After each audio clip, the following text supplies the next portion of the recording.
The council chamber stretched across 3 kilometers of polished crystal, suspended above the capital world of the Galactic Union. Today, it held representatives from 850 species, their forms ranging from gaseous clouds to armored giants. They had gathered for one purpose: to decide the fate of humanity. Ambassador Jin-Soo Park stood in the center of the speaking platform, his plain black suit a stark contrast to the elaborate garments and biological displays around him. He had known this day would come. For months, the whispers had grown louder in the diplomatic corridors. Humanity was too loud, too aggressive, too different. The Zenthari Chancellor rose from his elevated seat, his forearms spread wide in a gesture of authority. His species had led the Galactic Union for 3,000 years, and his voice carried the weight of that history. We gather today to address a problem that threatens the harmony of our civilization, the Chancellor began. His words translated instantly into 800 languages through neural implants and communication devices. The humans of Earth joined our community 50 years ago. In that brief time, they have caused more disruption than any species in recorded history. A murmur of agreement rippled through the chamber. Park remained still, his face neutral. They expand too quickly. A Drexen representative called out, her crystalline body flashing with agitation. They have established colonies on 40 worlds in just 5 decades. It took my people 4 centuries to settle 20 planets. They ignore the proper channels, added a Kelthon diplomat, his tentacles writhing with emphasis. They communicate directly with lower officials instead of following the hierarchical protocols that maintain order. They are violent, hissed a Srathi council member, her reptilian eyes fixed on Park. They maintain military fleets far larger than necessary for a species of their age and development. The Chancellor nodded solemnly. These concerns and many others have been raised repeatedly. We have been patient. We have offered guidance. Yet humanity continues on its disruptive path. He paused, letting silence fill the vast chamber. Therefore, I propose that Earth and all human colonies be exiled from galactic space. They will have 6 months to withdraw all presence from Union territory. They will no longer have access to our trade networks, our knowledge banks, or our protection. Let them return to their isolated arm of the galaxy and trouble us no more. The chamber erupted in discussion. Some species cheered. Others looked uncertain. A few voices rose in protest. Park noticed the 3 who spoke against the proposal. The Moru Trade Collective sent urgent messages, noting how human medical technology had saved millions of their people from a plague. A young species only 2 centuries into space travel reminded the Council that human engineers had helped them establish their first off-world colonies. The distant Vexil observers, rarely speaking in council sessions, simply stated that this decision would be remembered as a mistake. But their voices were drowned out by the majority. The vote came swiftly. 847 species voted for exile. 3 voted against. 12 abstained. The Chancellor turned to Park, triumph evident in his posture. Ambassador Park, the Council has spoken. Humanity is hereby exiled from. We accept. The chamber fell silent. The Chancellor's confidence wavered. You accept? 3. Instead, yes. Park smiled, a genuine expression that seemed to unsettle many of the observers. The Galactic Union has made its decision, and we respect that decision. Humanity will comply fully with the terms of this exile.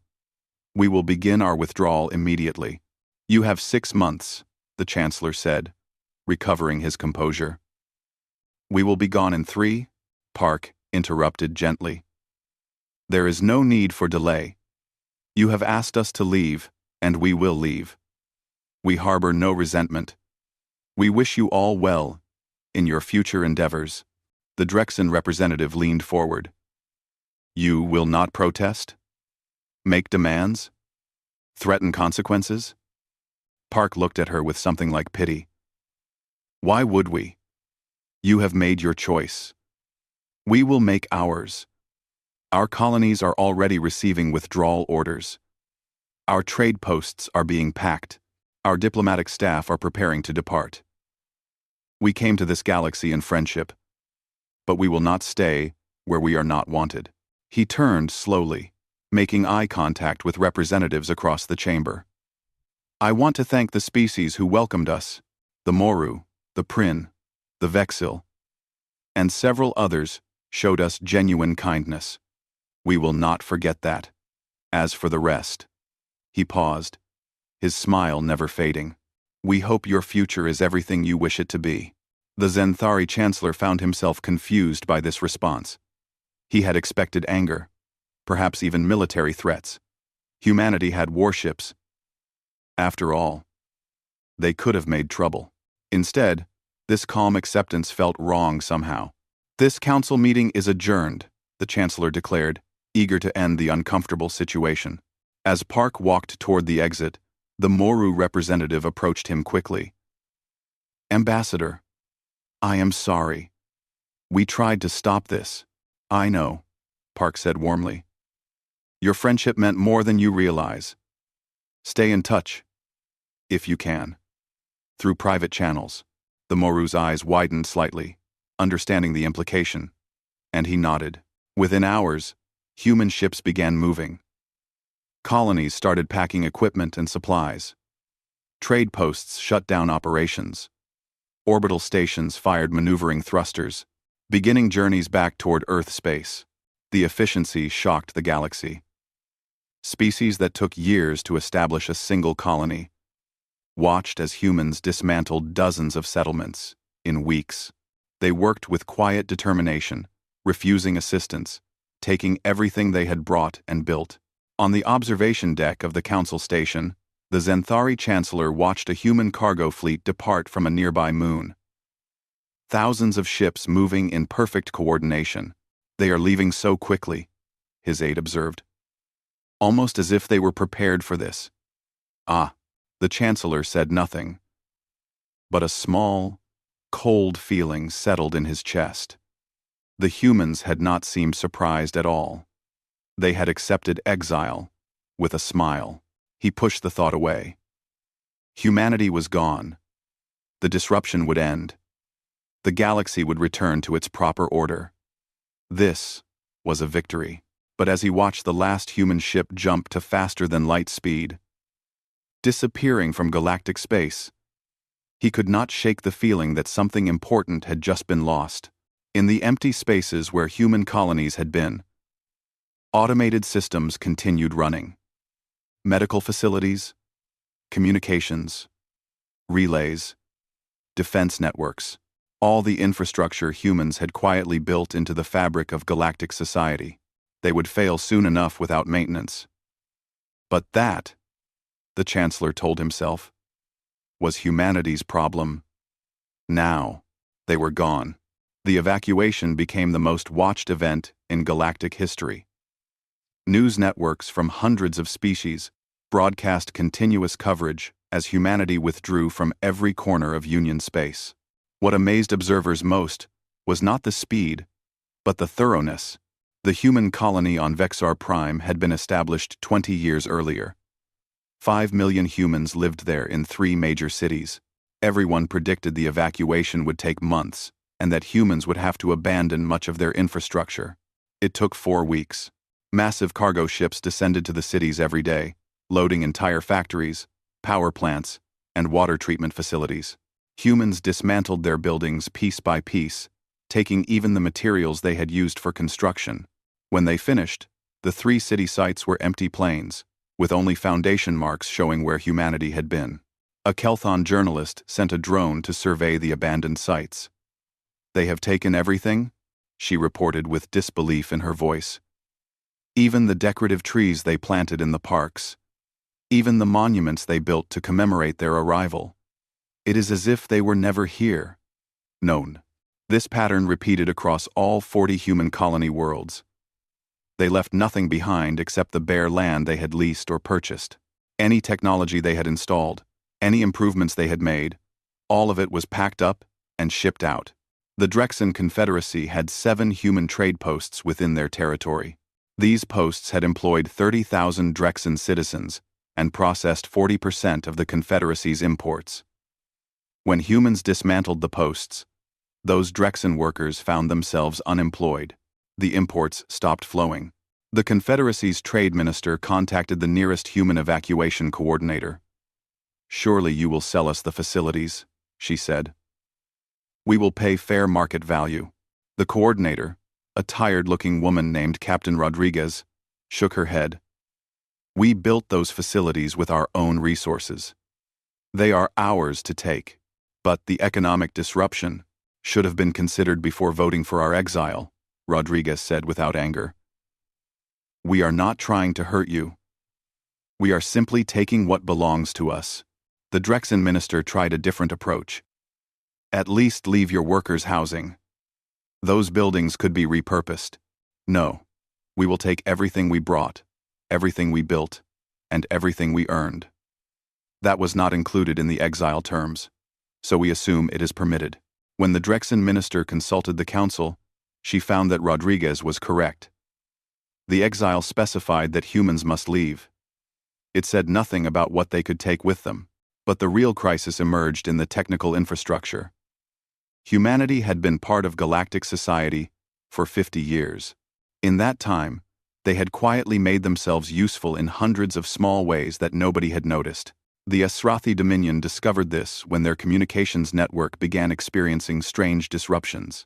Investigation revealed that humans had been maintaining a series of relay stations in Esrathi space, routing communications through more efficient pathways. When the humans removed their relay stations, the Esrathi network collapsed back to its old configuration. Suddenly, messages that took seconds now took hours. The Kelthon Harmony had a similar problem with their medical supplies. A plague, 17 years earlier, had been cured by human-developed treatments.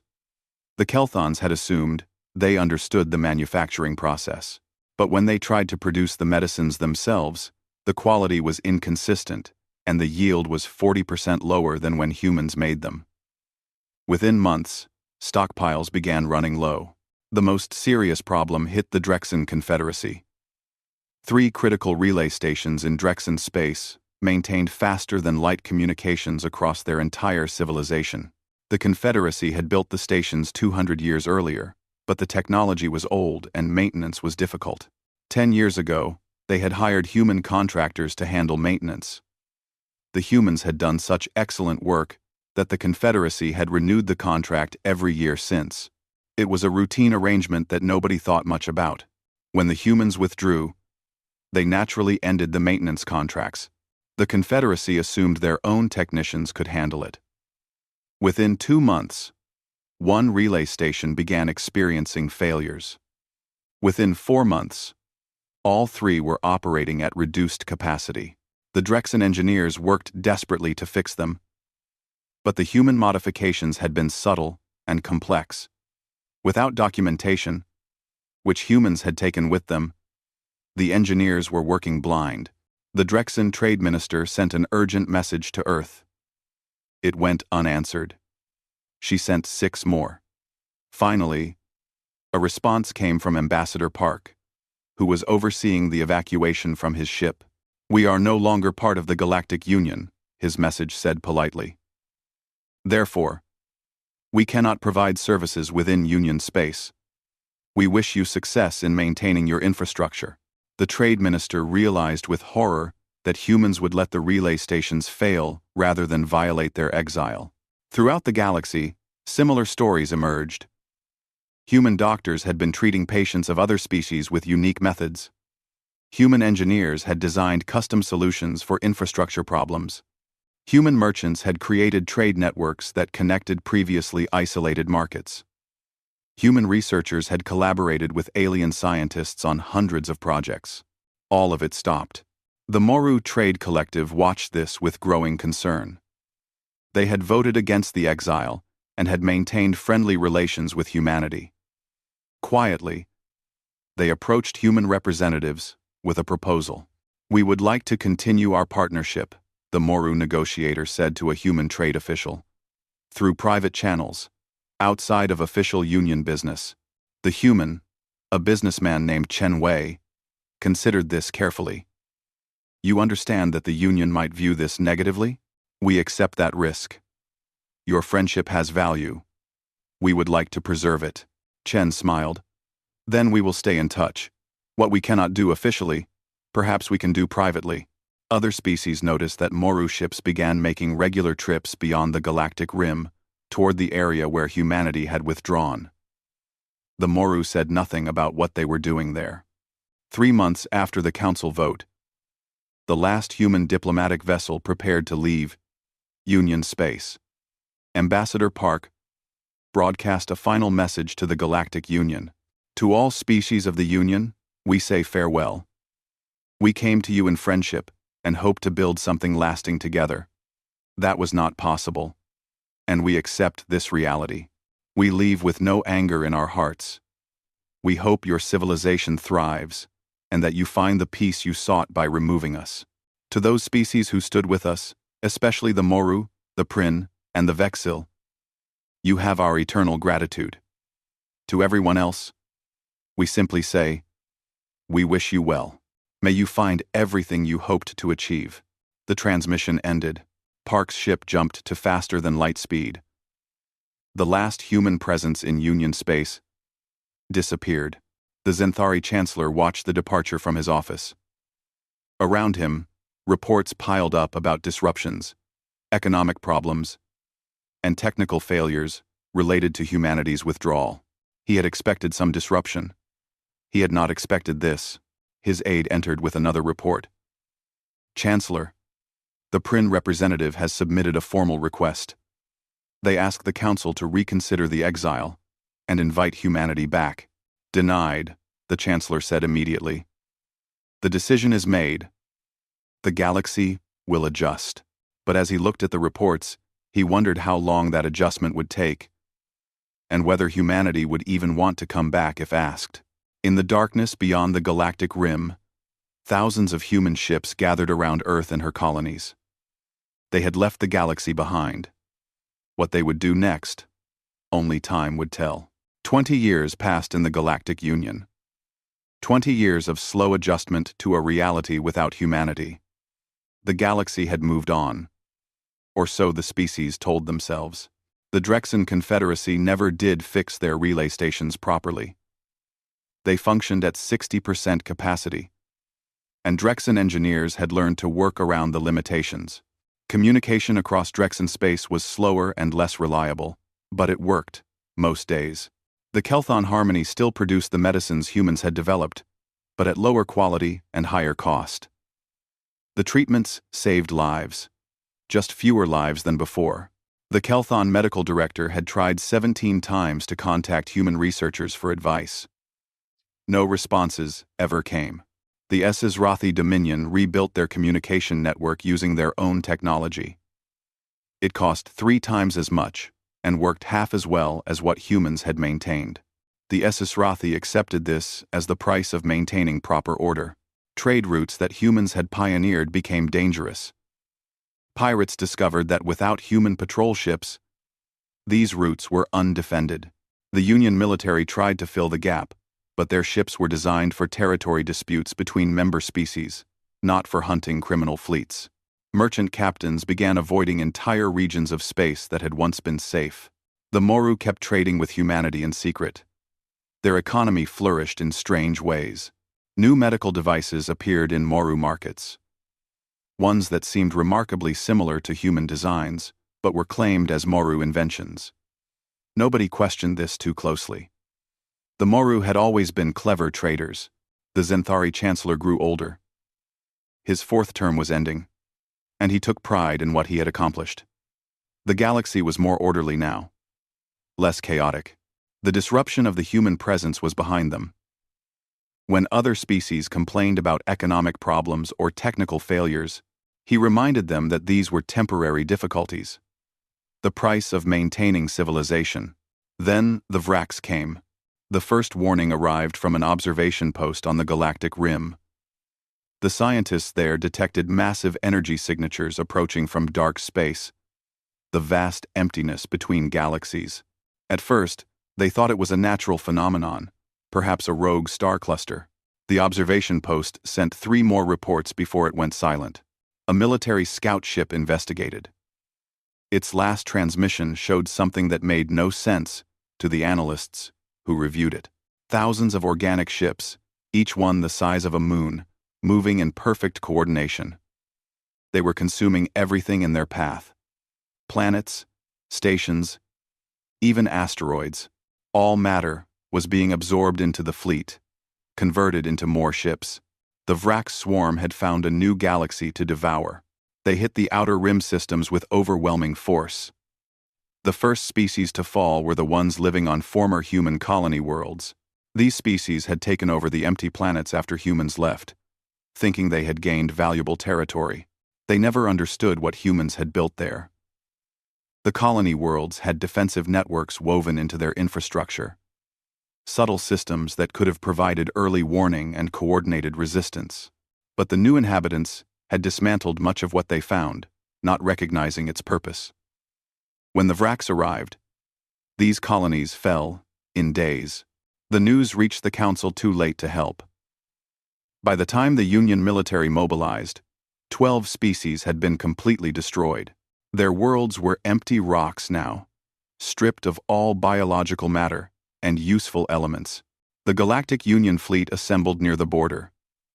3,000 warships from 100 species, the largest military force in recorded history. They met the Vrax at a nameless star system and fought for 6 hours. They lost. Union ships were designed for very different warfare. They had shields optimized for energy weapons used by other Union species. They had tactics built around territorial control and limited engagement. The Vrax had none of these constraints. They swarmed the Union fleet with 10 ships for every Union vessel, absorbed the damage, and kept coming. Their weapons were biological, eating through shields and hulls like acid through paper. The fleet retreated, having destroyed perhaps 200 Vrax ships while losing over 1,000 of their own. The Vrax barely seemed to notice the loss. They continued their advance into Union space. The Zenthari Chancellor convened an emergency council session. The chamber, that had once held calm debates, now buzzed with panic. Representatives shouted over each other, demanding action, suggesting strategies, or simply expressing their fear. "We need to evacuate the border regions," someone called out. "We need to find a weakness in their biology," another argued. "We need to negotiate with them. They don't communicate. They just consume." The Chancellor raised all 4 arms for silence. When the chamber quieted, he spoke with forced calm. "We will assemble a larger fleet. We will develop new weapons. We will coordinate our defense. The Union has survived for 50,000 years. We will survive this." But privately, looking at the tactical reports, he knew the truth. The Union had no experience with existential warfare. They had lived in relative peace for centuries. Their conflicts limited and controlled. The Vrax were something none of them understood how to fight. Months passed. The Vrax continued advancing. More species fell. The Union tried everything they could think of. Biological weapons did nothing to creatures that absorbed all organic matter. Nuclear weapons only provided the Vrax with more energy. Focused energy beams killed individual ships, but the swarm simply flowed around the gaps. Casualties mounted into the billions. Entire civilizations that had existed for thousands of years were erased in weeks. The Prin representative sat in her office, watching reports of another fallen world. Her species was young, barely 500 years into their space age. They had learned so much from humans about engineering and adaptation. She wondered if humans had survived this long in their isolated arm of the galaxy because they knew how to fight threats like this. She made a decision that could get her expelled from the Council. Using the communication equipment humans had given her people years ago, she sent a message into the darkness beyond the rim. The Prin still maintained secret contact with humanity through the Moru trade network.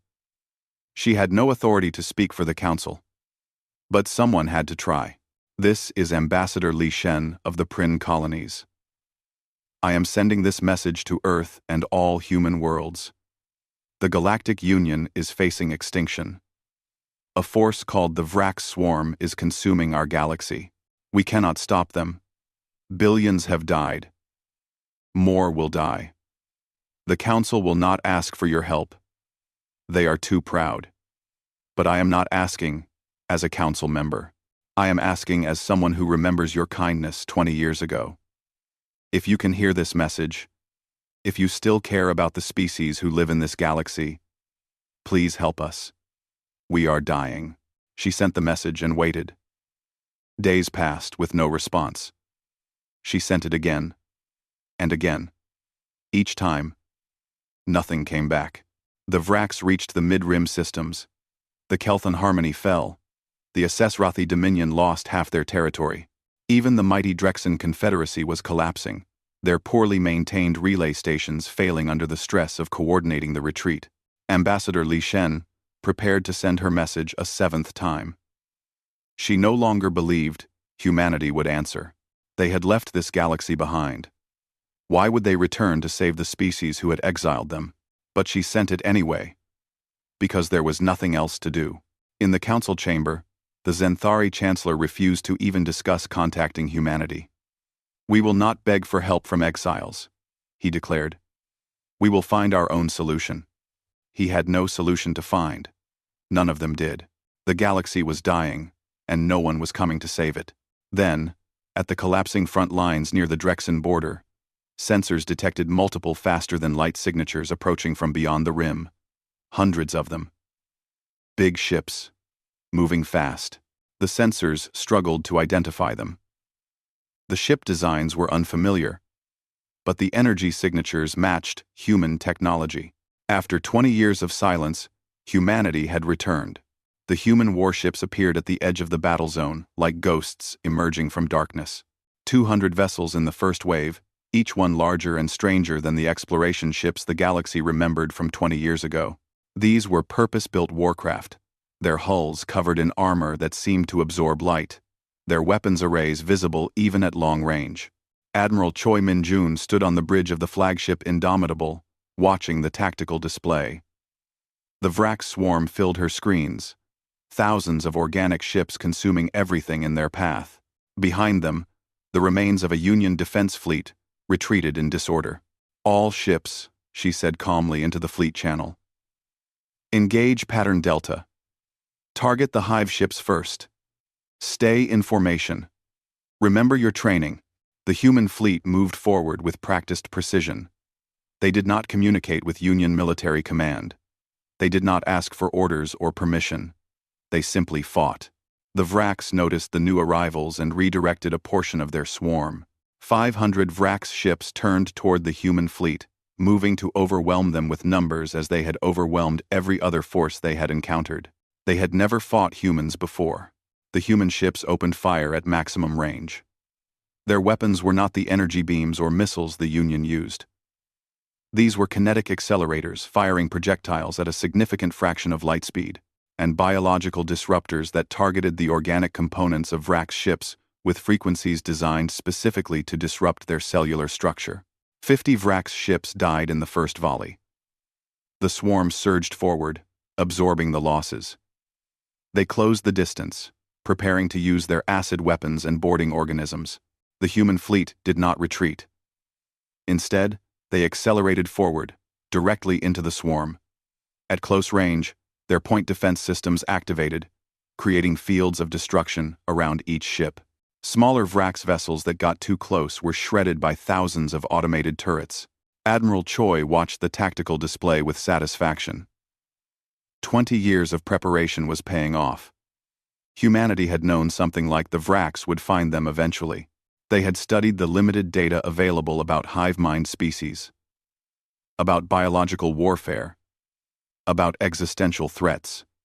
They had built ships and weapons specifically for this kind of fight. The Union had designed their military for limited conflicts between rational species. Humans had designed theirs for survival against anything that wanted to kill them. The engagement lasted 3 hours. When the Vrax broke off their attack, they had lost over 300 ships.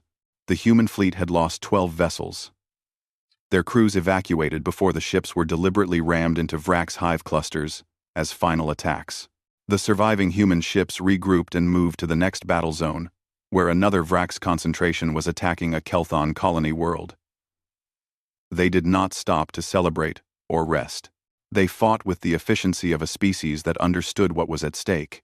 In the Galactic Union Command Center, military coordinators watched the battle recordings with disbelief.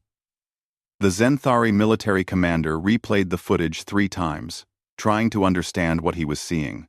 "How are they doing this?" he asked his analysts. "Their ships are smaller than our capital vessels. Their fleet is a fraction of the size of what we assembled. Yet, they are winning." One analyst, a young Moru technician, studied the data. "They are fighting differently.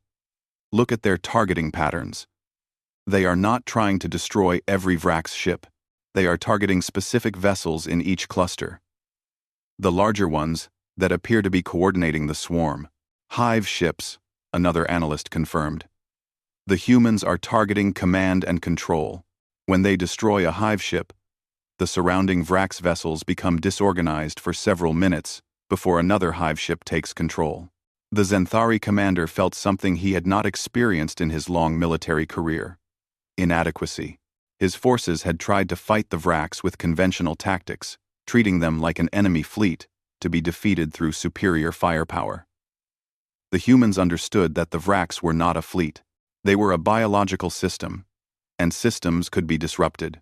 More human ships arrived over the following days, not just military vessels, but hospital ships to treat wounded from all species, supply vessels carrying food and medicine, even construction ships to help repair damaged stations. The humans worked alongside Union forces but maintained their own command structure. They took orders from no one. Admiral Choi established a communication channel with the Moru and Prin forces. Through them, she coordinated joint operations, but when the Zenthari commander requested a direct meeting to discuss strategy, she declined. "We are not here as part of your military," her message said. "We are here to fight the Vrax. When they are defeated, we will leave. Until then, we will do what is necessary." The Zenthari commander did not know whether to be insulted or relieved. Part of him wanted to assert command over these forces in Union space. The larger part knew that humanity was their only hope of survival. The war continued for months. The Vrax kept coming, wave after wave, but the human fleet met them at every incursion. The fighting was brutal. Human casualties were high because they consistently took the most dangerous positions. When a colony world needed defending, human ships put themselves between the civilians and the swarm. When a Union fleet was surrounded, human vessels broke through to extract them, often sacrificing themselves in the process. The species of the Union watched this with complicated emotions. Gratitude mixed with shame. Relief mixed with confusion. Why were humans dying to save the species who had exiled them? The answer came during the Battle of Drexen Prime, the Confederacy's capital world. 3,000 Vrax ships attacked in a coordinated assault. The largest concentration yet seen. The Union fleet fell back to defend the planet itself, knowing they could not win but refusing to abandon billions of civilians. The human fleet jumped in at close range, directly between the Vrax swarm and the planet. 200 human ships against 3,000 biological nightmares. The tactical situation was hopeless. Admiral Choi gave orders that made her bridge crew go silent. "All ships, prepare for final engagement. Arm all self-destruct systems. Set collision courses for maximum impact. Today we buy time for the evacuation ships. Today we show them what humanity means." The human dreadnought, Absolute Zero, badly damaged from previous battles, did not wait for further orders. Captain Kim Soo-jin, whose ship had lost engines and weapons but still had maneuvering thrusters, aimed her vessel at the largest Vrax hive ship in the swarm. She used the last of her fuel to accelerate to ramming speed. "This is Captain Kim to all ships. It has been an honor serving with you. For Earth. For humanity. for everyone who deserves to live. The absolute zero struck the Vrax hive ship at tremendous speed. The Dreadnought's reactor core had been set to overload on impact. The explosion destroyed the hive ship and 73 surrounding Vrax vessels. The blast wave disrupted the swarm's coordination across the entire battle zone. The remaining human ships pressed the advantage. They fought with the desperation of a species that had learned long ago that survival meant being willing to pay any price. 17 more human vessels were destroyed in the battle. But the Vrax assault broke. The swarm retreated, leaving Drexen Prime intact. In the Zenthari Chancellor's command center, he watched the battle recording. He saw Captain Kim's final moments, heard her last words. He watched human ships throw themselves into impossible situations to save populations that were not their own, species that had voted to exile them. For the first time in his long life, the Chancellor felt genuine shame. These humans, exiled and alone, had returned to save the species who had rejected them. They asked nothing in return. They expected nothing. They simply fought because it was the right thing to do. He sat in silence for a long time after the recording ended. His aide waited, uncertain what to say. Finally, the Chancellor spoke. Send a message to Admiral Choi. Tell her the Galactic Union formally requests a meeting. Tell her we wish to thank humanity for their sacrifice. The aide hesitated. Chancellor, should we also discuss their reinstatement to the Union? The Chancellor considered this. Yes. Prepare a proposal for full restoration of their membership. With apologies for our past actions. It is the least we can do. He did not yet know that humanity's answer would surprise him one final time. The Vrax swarm made one last desperate assault, 6 weeks after the Battle of Drexen Prime. They committed everything they had left, pulling ships from across their conquered territory for a final push toward the galactic core. 8,000 Vrax vessels converged on a single point, intending to break through and reach the densely populated core worlds. The combined human and Union fleets met them in the Keller Nebula. The battle lasted 2 days. When it ended, the Vrax were broken. The surviving hive ships retreated into dark space, back toward the emptiness between galaxies. They would not return. The war was over. The galaxy had survived, though at terrible cost. 15 species were extinct. Hundreds of billions had died. Entire regions of space were scarred by the conflict. The Union would need generations to rebuild, but they would have those generations. Humanity had given them that chance. 3 weeks after the final battle, the Galactic Council convened in their rebuilt chamber.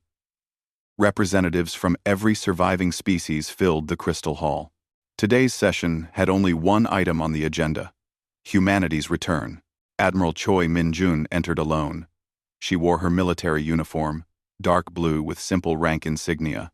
No decorations, though she had earned more medals in 8 months than most officers earned in a lifetime. She walked to the center speaking platform, where Ambassador Park had stood 20 years earlier.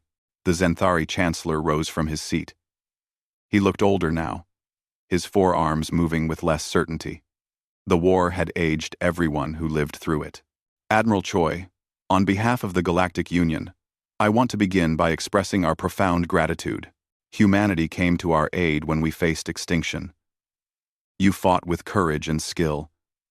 You sacrificed your people to save ours.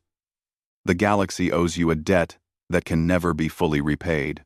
Murmurs of agreement filled the chamber. Many species had prepared speeches of thanks. The Chancellor continued. We recognize that our past treatment of humanity was unjust. 20 years ago, we made a decision based on fear and prejudice.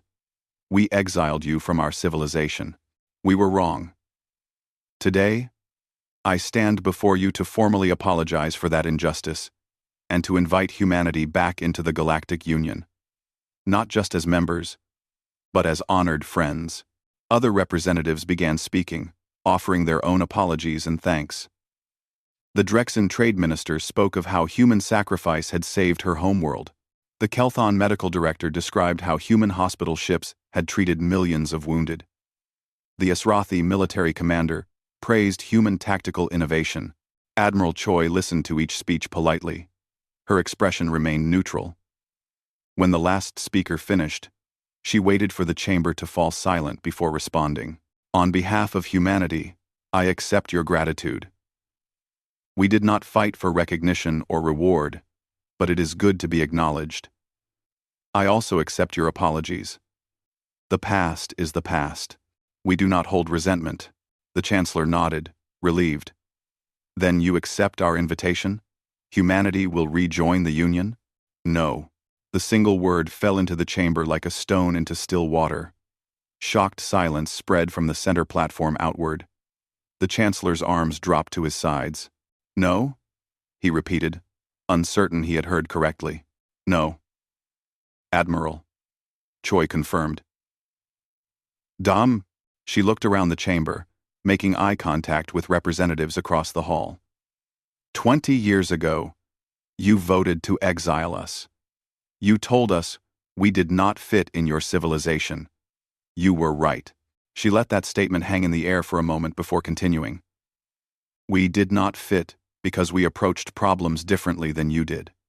We expanded quickly because we believed in growth. We ignored protocols because we valued efficiency over tradition. We maintained strong militaries because we understood that the universe contains threats. All of these things that you found disruptive, we found essential. So when you exiled us, we went back beyond the rim and built our own civilization. One, based on our values, not yours. One where we could grow and adapt without asking permission from councils or following ancient hierarchies. The Drexen representative stood. But surely, after what happened, after we fought together, we can find a way to what? Admiral Choi interrupted gently. To compromise? To find a middle ground? She shook her head. We tried that for 50 years. It did not work. Not because either of us were wrong, but because we are fundamentally different. She paused, choosing her next words carefully. In the 20 years we spent in exile, we grew stronger. We developed new technologies. We established new colonies. We built fleets capable of fighting existential threats. We did all of this because we had to rely only on ourselves. The exile forced us to become self-sufficient, and in doing so, we discovered we preferred it that way. The Zenthari Chancellor found his voice. But the friendship between our species, the cooperation we showed during the war, will continue, Admiral Choi assured him. We are not rejecting friendship. We are rejecting membership. Earth and all human colonies will remain independent. We will maintain diplomatic relations with any species that wishes it. We will honor our trade agreements and cooperate on matters of mutual interest. And if another threat like the Vrax emerges, we will fight alongside you again. But we will do all of this as equals, not as members of your union. A Prin representative stood, her voice emotional. You saved us. You died for us. And now you leave us? Admiral Choi's expression softened. We are not leaving. We are simply choosing a different path. The Prin, the Moru, the Vexil, and others showed us genuine friendship when we needed it. That friendship continues. Our ships will still visit your worlds. Our people will still work with yours. But we will do so on our own terms. Not as subordinates, in someone else's hierarchy. The Moru representative, one of the three who had voted against exile 20 years ago, spoke up. For what it is worth, I understand. Perhaps I have always understood, humanity needs freedom to be itself. The Union does not easily allow that. Admiral Choi nodded at him gratefully. Exactly. We do not ask you to change your civilization. We simply ask that you allow us to keep ours. The Chancellor struggled with this. But the Union is weakened. We need humanity's strength to rebuild, to defend against future threats. You have your own strength, Admiral Choi replied. You survived for 50,000 years before we arrived. You will survive long after we are gone. What you need is not our strength, but the will to develop your own. We cannot give you that. No one can. She turned slowly, addressing the entire chamber. I want to be clear about something. We hold no anger toward any of you. Not toward those who voted for our exile, not toward those who celebrated our departure. You made the decision you thought was right for your civilization. Now, we are making the decision that is right for ours. The Galactic Union and humanity can both thrive. We simply do not need to be the same thing. We can be friends across different civilizations, rather than uncomfortable partners within one. The Asrathi military commander, whose species had been vocal in supporting the original exile, stood. I must speak truthfully. My people pushed for your exile because we feared your influence. After watching you fight, I fear you even more. But I also respect you more than I thought possible. If you will accept the friendship of a former enemy, the Asrathi would be honored to maintain relations with Earth. Admiral Choi smiled. We accept gladly. That is the spirit we hope to build. Respect between different civilizations, not forced unity within one. 4 Also way. The Xanthari Chancellor sat down slowly. He had prepared arguments, offers, incentives to convince humanity to return. None of them mattered now. He could see in Admiral Choi's eyes that this decision was final. Humanity had moved beyond needing the Union's approval. If this is your choice, we will respect it, he said quietly. But I must know. Will you at least tell us how you knew? How you were prepared for the Vraks when we were not? Admiral Choi considered the question. We accessed your historical databases before we left. We studied every threat your civilization had ever faced. We saw patterns, aggressive expansion from beyond known space, biological weapons, hive mind species. We did not know specifically about the Vraks, but we knew something like them would exist somewhere. So we prepared. While you focused on maintaining order within the Union, we focused on survival against what might come from outside it. Different priorities for different civilizations. Neither wrong. Just different. She looked around the chamber one last time. I will return to Earth tomorrow. My government has authorized me to leave diplomatic staff here if the Union wishes. We will establish formal relations between our civilizations as separate entities. We hope this arrangement will be satisfactory. The Chancellor nodded numbly. It will have to be. Admiral Choi left the chamber. As she walked through the corridors toward her ship, she passed memorial walls listing the war dead. Human names mixed with those of dozens of species. Captain Kim Soo-jin's name was there, along with thousands of other humans who had died defending a civilization they did not belong to. She stopped at the memorial for a moment, placing her hand against the cold crystal. We did it, she said softly. We proved what we are. Now we get to choose what we become. On Earth, Ambassador Park watched the council session broadcast from his retirement home. His granddaughter, now a young woman training for the diplomatic corps, sat beside him. Did we win? She asked. We saved them, but declined to rejoin them. Is that winning? Park smiled. We won something more valuable than acceptance. We won the freedom to be ourselves without apology. 20 years ago, when they exiled us, I smiled because I knew it would force us to become self-reliant. Today, Admiral Choi smiled for the same reason. We are no longer asking for permission to exist. We are simply existing on our own terms. But won't they resent us for leaving again? Some will. Some will understand. Some will be relieved. Park shrugged. It does not matter. We are not building our civilization to please others. We are building it for ourselves, and for those who choose to build it with us. His granddaughter thought about this. The Prin representative seemed sad. She values what we shared during the war. That does not end just because we maintain separate civilizations. If anything, friendship between equals is stronger than friendship between member and institution. In the weeks that followed, humanity formally established diplomatic relations with the Galactic Union and several individual species. Human ships continued visiting Union space, but now as representatives of a foreign power, not as exile returning home. Trade increased. Cultural exchanges expanded. Some species discovered they preferred working with independent humanity rather than humanity as a Union member.